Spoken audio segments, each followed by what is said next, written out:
Today we're going to show you how to change the detergent lever and shaft on your dishwasher. That's a really easy job. All you're going to need is a Phillips screwdriver and a pair of needle nose pliers. Let me show you how we do it. Now before we begin this repair, the first thing we'll need to do is to disconnect the dishwasher from the power source.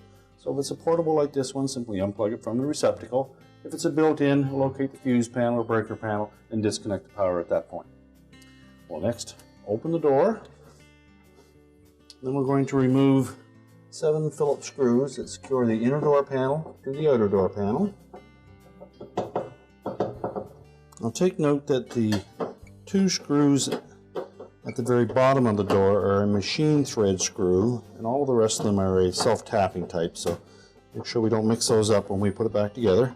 We'll also have to support that outer door panel as you're removing the inner door. Simply lift up on that, tilt it forward, and then we can lift it up and out of the way. Carefully allow the outer door panel to close.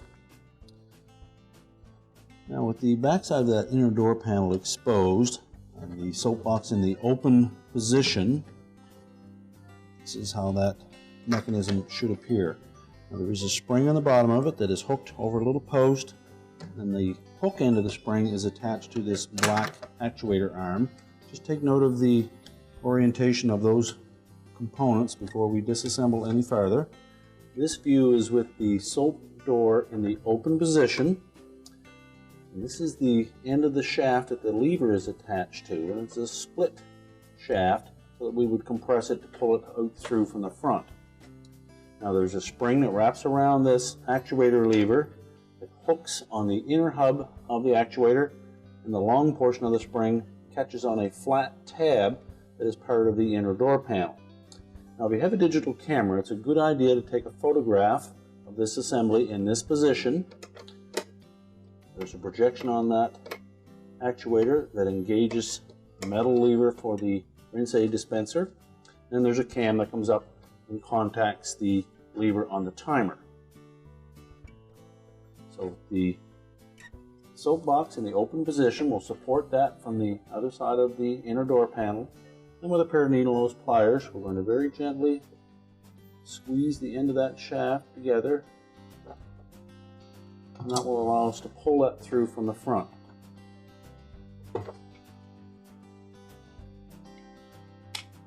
We have the soap cover and the lever. Simply slide that lever out of the cover. We can locate the new lever, slide it into the cover, be sure that that tab fits into the slot in the cover. Hold it in that position.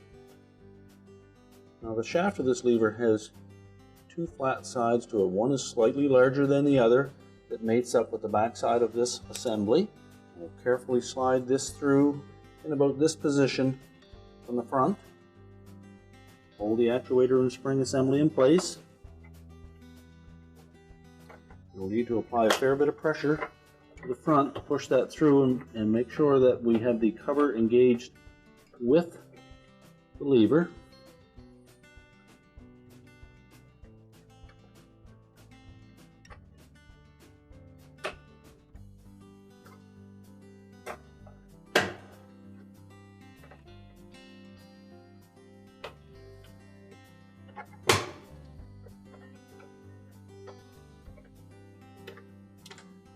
We can rotate that soap box cover and lever into the closed position.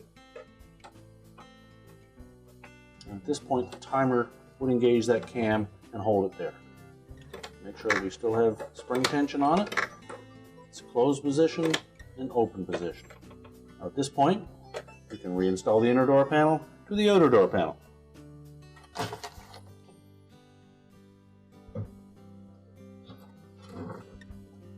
Just lift up on the back of the bottom of the inner door panel so that it sits out over top of the tub, and carefully lower it into position.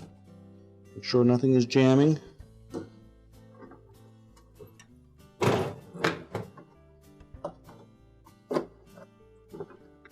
When assembling the inner door panel to the outer door panel, we need to make sure that the handle slides through the opening on the front.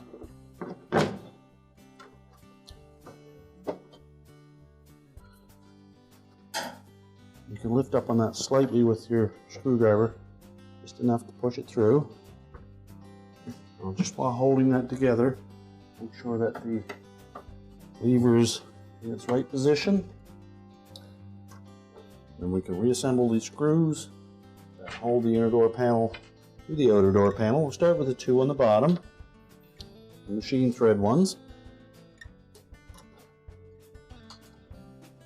Screws in the upper corners.